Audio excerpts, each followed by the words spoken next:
आज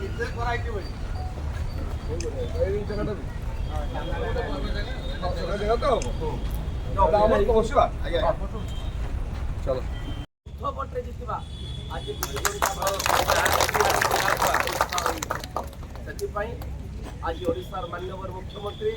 श्रीजुक्त नवीन पट्टनायक को 5T अध्यक्ष पूज्य श्रीजुक्त कार्तिक पांड्यान सार को आम सांगठनिक संपादक प्रणव प्रकाश दास को आम कृतज्ञता दौचे। मयूरभंज जिला लड़ुआ नेता युव छात्र समस्त हृदय स्पंदन श्रीजुक्त सुदाम मारानी को माननीय मुख्यमंत्री मनोनीत कर आम समस्ते आज सारसकणा परिवार तरफ आउ थे माननीय मुख्यमंत्री को 5T अध्यक्ष को एवं सांगठनिक संपादक को आम समस्ते ये कृतज्ञता एवं धन्यवाद एथर विजु जनता दल को जिताई आजिका दिन में आपण मैंने समस्ते संकल्प नापी अनुरोध करके मो वक्तव्य सांग कली। वंदे उत्कल जननी, जय मयूरभंज, जय सारसकणा ब्लॉक।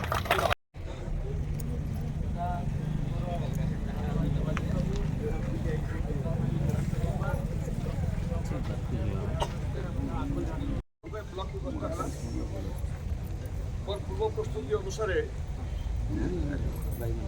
गोटे आम जातिर आदिवासी भाई जो संथल परिवार जो कार्यक्रम था आप जानते आम गोटे नुआ फूल फल आसिले बढ़िया से सेलिब्रेट कराए समस्त हुए समस्त पद्धति टी अलग अलग थाए जोटा को बाहा बंगा बोली आम कहू से मिसापी मुझे भल लगे मत भल लगे कम से कम 3टा जगह आप सहित मिसिकी आसवे आपण मान को धन्यवाद देवी बाबू को नना को आम सभापति आते समस्त भाई मैंने अच्छा मोर माँ मैंने अच्छा महिला सभापति कि आप खबर पाइबा मात्रे सारसकणा खराब भी आप समागम कर 4टा आसते 3:30 आसते खरा जोर छाड़ी जा आप 2-4 थर फोन कर पहुँचु से या अधिका लोग थे आप बड़ा सत्य एवं ये भी आप जब आस जहाँ देखिली बोधे पाटिया पुकुटिया से जंगल साइड छाड़देले एपटू बोधे सब गुड़ाक आप गोटे सारसकणा एपट को सब गुड़ाक आप आस चिन्ह समस्त तैयारी करी परवर्त अवस्था आम सब चिंता करूँ बहुत मोर साथी मैंने चेयरमैन अनेक आसिले आम चिंता करूँ चल गोटे सरकार सहित रहा गोटे शक्ति सहित रहा लोकों कम करवा ये आशा ये विश्वास नहीं आम सौदर आस मानव मुख्यमंत्री आम नेता नवीन पट्टनायक को बहुत धन्यवाद देवी कृतज्ञता जनइबी से आसु आसु मत सम्मान देते मंत्री